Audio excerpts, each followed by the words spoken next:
Hola, ¿qué tal? Muy buenos días. Hoy estamos en otra sesión de este podcast 2030 y tengo el gusto, estoy muy feliz de poder platicar hoy con una amiga, ex colega que nos conocemos ya hace algunos años, Imelda Álvarez. Bienvenida, Imelda, muchas gracias por aceptar esta invitación.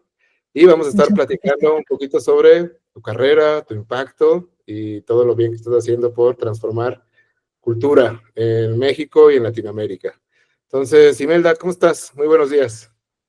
Muy bien, muchas gracias, Luis. Gracias a ti por la invitación y felicidades por el esfuerzo. Muchísimas gracias. Pues, Imelda, vamos a platicar sobre ti, sobre Comply Latam. Y como lo hemos platicado, pues este podcast está enfocado en analizar un poquito dónde estamos en esta década del 2020 y hacia el 2030. Y empezamos siempre este podcast preguntándole a las personas, ¿dónde estabas en enero del 2020 antes de que empezara la pandemia? ¿Cómo era tu vida y cómo se fue desarrollando a raíz de eso? Pues mira, interesante. Yo, 2020, en enero, habíamos dado unas capacitaciones para la gente que vende a gobierno, específicamente que quieren hacerlo de forma legal y ética. En febrero, por ahí, había abierto un congreso de compliance, el primer congreso que hacía un centro de estudios en México con un grupo de abogados. Y por ahí en marzo, para ser exacta, el 6 de marzo, vuelo a Manhattan, a Nueva York. Me tocaba ir a hacer una presentación en un congreso. El 6 de marzo de 2020, vale la pena recordar que pues se escuchaba del tema de la pandemia, pero no se había declarado formalmente la pandemia. Incluso cuando yo iba a volar a Manhattan, recuerdo que había un par de casos solamente en específico en Manhattan, donde me tocaba estar en el Congreso. Y estando allá, se cancela el Congreso. El 11 de marzo de 2020 justo se declara la pandemia por la Organización Mundial de la Salud.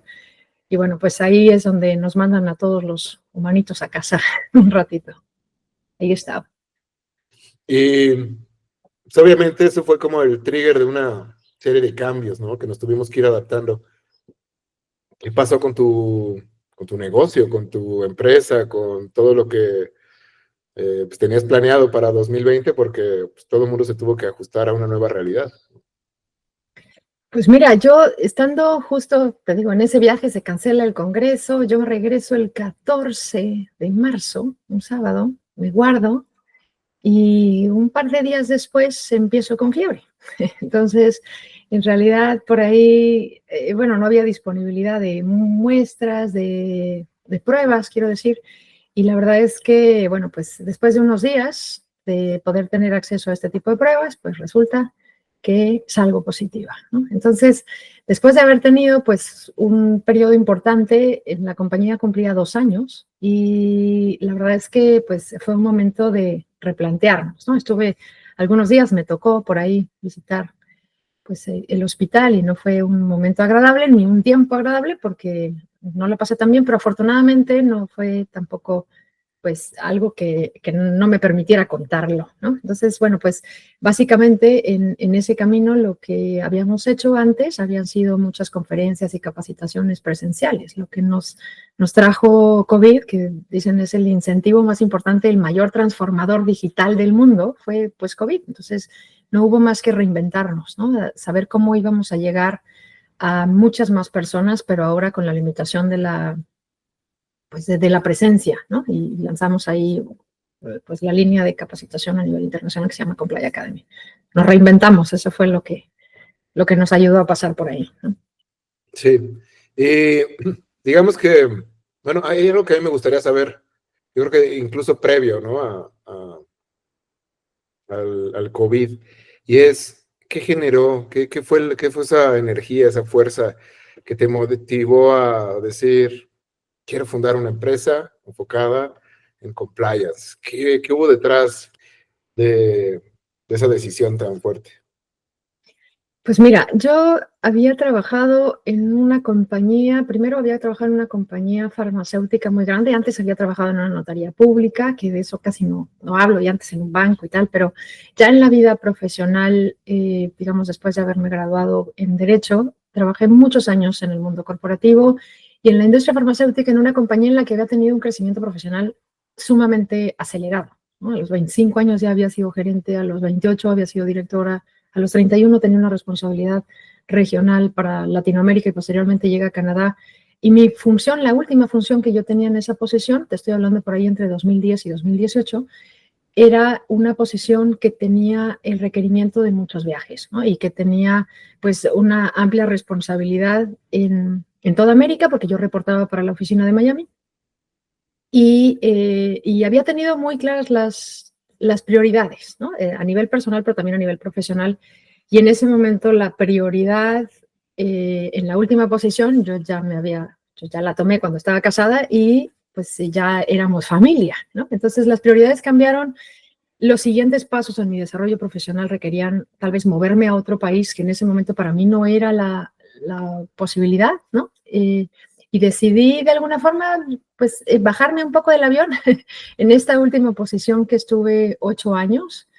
Lo que quería era estabilidad, lo que quería era tener la posibilidad también de darle prioridad, pues, al tema de la familia. Y afuera me invita un grupo de empresarios mexicanos, por cierto, que no tenían la necesidad, si me permites la palabra o la expresión, de contar con un programa de compliance o de integridad corporativa porque alguien se los estuviera mandando. Se acercaron a mí para pedirme que les apoyara a implementar lo que ellos llamaban su filosofía. Ese grupo, específicamente esa compañía, hoy representa en el mundo inmobiliario la única iniciativa en realidad regenerativa en México, ¿no? Hablando de los mayores estándares a nivel internacional en temas de medio ambiente. Los fundadores querían transmitir a las siguientes generaciones lo que ellos llamaban su filosofía, y era el tema de cómo garantizar que pues las siguientes generaciones de los fundadores iban a mantener estos valores asociados al tema también de la integridad, ¿no? Y entonces me piden que los acompañe, y ahí, bueno, pues la verdad es que el sueño de poder fundar a una compañía que ayudara a quienes quieren lograr resultados, pero no a toda costa, no pasar por arriba de quien sea, sino hacerlo con legalidad, hacerlo con integridad, pues eso hay que reconocer que en muchas ocasiones en ambientes en donde no es la regla, este tipo de situaciones, pues los hace que sea un poco más complicado, ¿no? Y la verdad es que ayudar a este tipo de personas, a estas organizaciones, para mí fue increíble, como una fuente de inspiración. En ese momento incluso yo estaba trabajando para la compañía y yo les dije, yo voy a ayudar a esta empresa, ¿no? En mi tiempo fuera de la compañía, y lo voy a hacer pensando que tal vez mi ciclo cambie porque las necesidades para moverme a otro país o seguir viajando tanto ya no eran como la primera alternativa, y la verdad es que, bueno, pues después tomé la decisión de salir y ayudar a otras empresas como esa, ¿no? Que tuvieran en común el factor de querer hacer las cosas bien, ¿no? Que la integridad sea pues la norma y no la excepción, y poder prevenir, detectar y sancionar conductas indebidas, mientras que pues generan ambientes psicológicamente seguros, ¿no? Y donde las personas pues de verdad son respetadas, ¿no? O sea, ver este tipo de compañías en donde la gente sale y es la primera vez que dicen, bueno, es la primera vez que yo trabajo para una empresa en donde hablan del tema de la dignidad humana, por ejemplo, ¿no? Y ver pues el impacto que tiene en la vida real de las personas cuando trabajan en ambientes así, ¿no? Entonces, esta fue la principal fuente de inspiración. Y también, bueno, pues tengo que reconocer que había mucho miedo. Yo había crecido a nivel profesional y tenía pues ya estabilidad, ¿no? En muchos sentidos, y aventarte a emprender es otra historia, ¿no? Había un gran temor, un miedo de lanzarme a emprender, pero había un miedo mayor, el miedo de verme a mí misma 20 años después sin nunca haberme atrevido a intentarlo, era mayor, ¿no? Y en ese momento de la pandemia, en donde de alguna forma, pues 2 años después de haber emprendido, viene este momento de quiebre, ¿no? De decir, oye, y te moviste, ¿no? En este momento en donde el planeta está como pareciera de cabeza, pues recordar que vale la pena, o sea, la vida se va muy rápido y en cualquier momento la podemos perder, vale la pena intentar caminarla hacia donde nosotros queremos caminar, ¿no? Y bueno, pues esa fue la confirmación de que hacia donde estábamos caminando parecía ser lo correcto, ¿no? Nada sencillo en algún momento por los desafíos, pero pero al final, pues, había luz en el camino, ¿no? Incluso hubo algunas oportunidades de volver al mundo corporativo y todavía me han honrado algunas compañías con algunas invitaciones de volver, pero la idea de ayudar a más compañías, a más personas que quieren cambiar las cosas, me ha mantenido pues firme en la convicción de dejar. Hoy Comply Latam no solo para Latinoamérica, ¿no? Yo ya me moví a Estados Unidos y tenemos la fortuna de llegar pues ya a muchos más países que solamente Latinoamérica, ¿no? Y de trabajar con compañías de diferentes partes del mundo. Sí. Y te quiero preguntar algo, me surgió ahorita que te escuché hablar de esos retos que tú has enfrentado, ¿no? Para montar una empresa, para que pues, después de varios años esa empresa siga, ¿no? Porque es duro, ¿no? Es muy duro emprender el primer año, pues probablemente el segundo, el tercero, dices, wow, hay mucha resiliencia, hay mucho trabajo ahí detrás. Pero me gustaría preguntarte sobre hacer esto como mujer, porque creo que este es un reto adicional, ¿no? Simplemente la vida social que tenemos en países latinoamericanos, donde hay una cultura muy machista, complican, ¿no? El emprender a una mujer, montar su empresa y mira, ahorita sí estás con esta empresa en Estados Unidos. Cuéntame de esos retos, ¿cómo lo viviste? Interesante, mira, perdón. ¿Cómo lo vives, no? ¿Cómo lo viviste? ¿Cómo lo sigues viviendo? ¿No? Pues mira, ha sido interesante. Primero, cuando estaba en la compañía en la que estuve, tengo que decir que pude reconocer lo que significa que el tema de la diversidad, primero creo que el tema de la diversidad va mucho más allá al tema de ser mujer, ¿no? Exclusivamente, pero hablando en específico del tema de ser mujer, tuve la fortuna de haber tenido el apoyo necesario para que no fuera de alguna manera un obstáculo mayor, ¿cómo decirlo?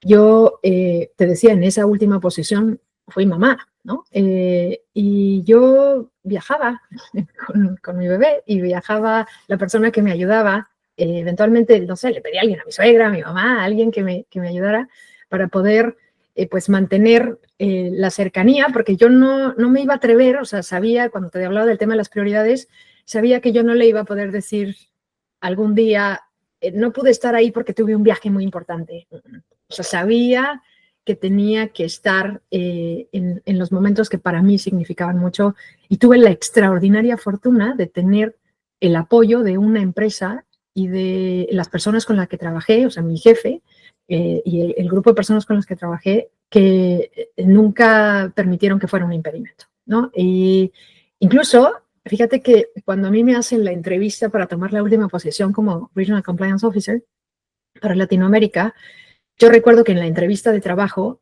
le hice una pregunta a la persona, o no le hice una pregunta, le hice un comentario. Le dije, mira, pues la verdad es que pues yo me casé hace poco, pero yo creo que en los siguientes años voy a ser mamá, ¿no? Y recuerdo perfecto que su cara cambió porque sabía que estas posiciones estaban pues siendo elegidas por un panel y que había como mucha expectativa de esta función en compliance. Y me dijo, tú sabes que yo no podría preguntarte algo relacionado con tu plan de maternidad en el futuro en una entrevista, ¿no? Pero te agradezco que lo compartas conmigo. Y sé y te puedo confirmar que la compañía es seria en el tema de apoyar a las personas para que no perdamos talento por una situación asociada al tema de la maternidad. Y le respondí, ya sé que no tenías que haberme hecho una pregunta, ya sé que yo tal vez, pues, del atrevimiento de traerlo a la mesa era provocativo, ¿no? De alguna forma, pero lo que quería era confirmar que antes de tomar esa posición estaba tomando la decisión en el marco de un entorno en donde me iban a apoyar, ¿no? Y la verdad es que ese fue un detonador importantísimo para mí decir, sí, voy a tomar esta posición, ¿no? Porque además esa posición originalmente estaba basada en Miami y yo no quería moverme a Miami. Yo les dije, bueno, pues la verdad es que si esta posición es a fuerza allá, no soy yo la persona, por diferentes factores personales, ¿no? Y la verdad es que la compañía cedió. ¿Por qué? Porque teníamos que viajar muchísimo, no era importante si estábamos, yo tenía que viajar pues mucho y en su momento